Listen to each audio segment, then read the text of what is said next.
السلام عليكم، ان شاء الله كامل تكونوا بخير. رجعت لكم بهذه الوصفه اللي لازم تحضر في كل عيد بذوق الشاميه المعجون وذوق القهوه المميز. وصفه بزاف هايله تذوب ذوبان في الفم، واهم حاجه تقطع لكم كميه كبيره. باش تنجحوا فيها شوفوا معايا لا فيديو الاخير. ما تنساوش لايك لا فيديو وبارطاجيوها مع كامل الناس اللي تعرفوهم باش كامل وصفتنا يستفادوا. النهار اليوم 250 غرام تاع الزبده ولا مارغرين تكون طريه. نحتاجو معاها رشه مليحه تاع ملح، وحوالي 5 مغارف كبار تاع زيت، 5 مغارف كبار تاع عسل. العسل تاعكم مش لازم يكون عسل حر، عسل منزلي عادي. نخلطوا مليح هاد المكونات حتى نتحصلوا على كريمه. تقدروا اكيد تخلطوا غير بيديكم ولا تخلطوا بالباتور. بعد ما يتخلطوا هاد المكونات مليح، نزيدو معاها حوالي 5 مغارف كبار تاع شامية ولا حلوة الترك بعد ما نكونو فتتناها مليح. كيف نعاودو نخلطو مليح. وكما شفتو تاني ما حطيتش لافاني في هاد الوصفة الشامية تاعنا، راح تعطر لنا هاد الحلوة. وحوالي 3 مغارف كبار تاع كاوكاو يكون محمص ومرحي رقيق. شوفوا نفهمكم هنا الكاوكاو، انا راح تحمصته ورحيت مرة واحدة، راح تصفيته ولا صيرته الرقيق كامل، درت منه 3 مغارف كبار في العجينه، وهذاك المتوسط عفوا هو اللي خليته راح نرمد فيه الحلوه تاعي مع الاخير. والخشين كامل نحيت منه حوالي 4 مغارف كبار وخبيتهم. دوك تشوفوا معايا في نهايه الفيديو واش درت معاه. بعد ما خلطت كامل المكونات كما شفتوا، زدت معاه شويه تاع فارينه ونص باكي تاع خميره كيميائيه ولا حوالي 5 غرام. ونبدا نلم في هاد العجينه غير باطراف الاصابع، ما نعجنوهاش اكيد كيما لاباط صابلي، ما نعجنوهاش غير برك نلمو فيها. هذا هو السر باش ما تتبدليش الحلوه تاعي في الطياب. راني نلم فيها غير بشويه، والفارينه تاعنا ديما نحطو بشوي حتى نتحصلوا على عجينه كيما راكم تشوفوا طريه وميمطون ما تلصقش باليد. ديما نتسيو بيدنا الاخرى. نحطوها في ساكون بلاستيك ونبداو الخدمه مباشره. تحبوا تخدموا بكامل هاد العجينه ولا تقسموها على زوج وتخدموا بالنص. تقدروا هنا تطرحوها على نيلون ولا بابي كويسون كيما راكم تشوفوا. وشي هو العجينه لازم ديما نغطيوها من الفوق باش السطح تاعها يجي مليح، والحبات تاعنا تاع الحلوه يجيو متحوفين. ديما نقولكم كي تتعبوا على الحلوى حاولوا تتقنوها باش تعبكم ما يروحش هكاك. انا هذه هي لا فورمولا راح نديرها في الوصفه تاع اليوم. نتوما خيروا اي شكل تحبوه وتفضلوه. من الافضل ما يكونش بزاف كبير باش يقطع لكم كميه كبيره بزاف. تقدروا توصلوا حتى 42 حبه. فوالا. بعد ما كملت طبعت كامل العجينه، نكون وجدت البلاطو تاعي اللي حطيت فيه بابي كويسون، ونحط الحلوى تاعي طيب على 170 درجه. تخليوها تدي تحميره خفيفه من التحت، غير شويه صفار مليح من الفوق، وتخرجوها وتخليوها تبرد مليح مليح. سيوها، هاد الوصفه راهي بزاف هايله، وكما قلت لكم حتى لي ياكلها ما تعرفوش واش من جو فيها، تالمون فيها الشاميه مخلطه مع لا كونفيتور. لو جو تاع القهوه بزاف بزاف هايل. القهوه من بعد دوك تشوفوها في الكريمه اللي راح نلصق بها.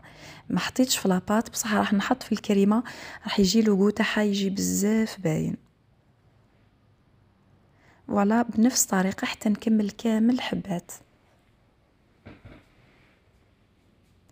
نفوتو دركا نوجدو هاد الكريمه اللي قلت لكم تحتاجوا فيها حوالي 4 مغارف تاع شاميه.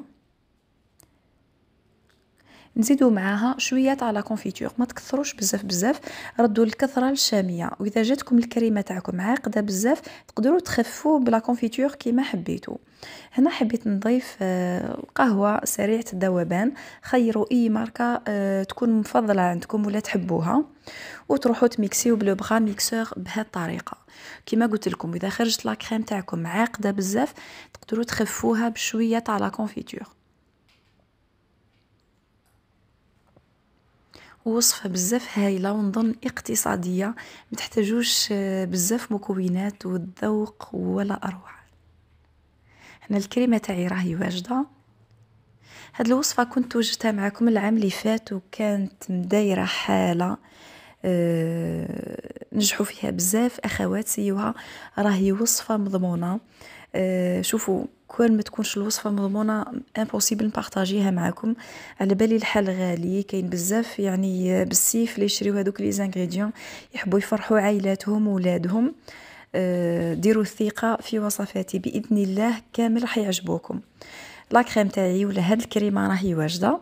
عندي شويه كاوكاو حمصته مليح ورحيته متوسط، صفيته من هذاك الرقيق، خليته نخلطه في كاش نوع من انواع حلويات اخرين، وخليت هذا المتوسط هو اللي راح نرمد فيه هاد الحلوه تاعي.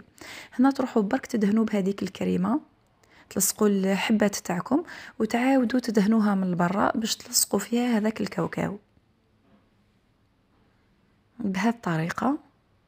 كما شفتوا طريقة بزاف سهلة وما تديش معكم بزاف وقت.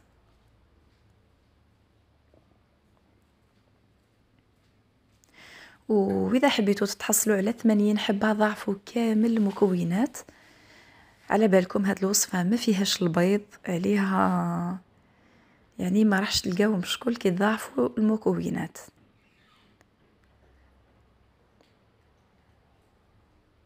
نزيد نخدم معكم حبة اخرى باش تشوفوا كيفاش جاتني.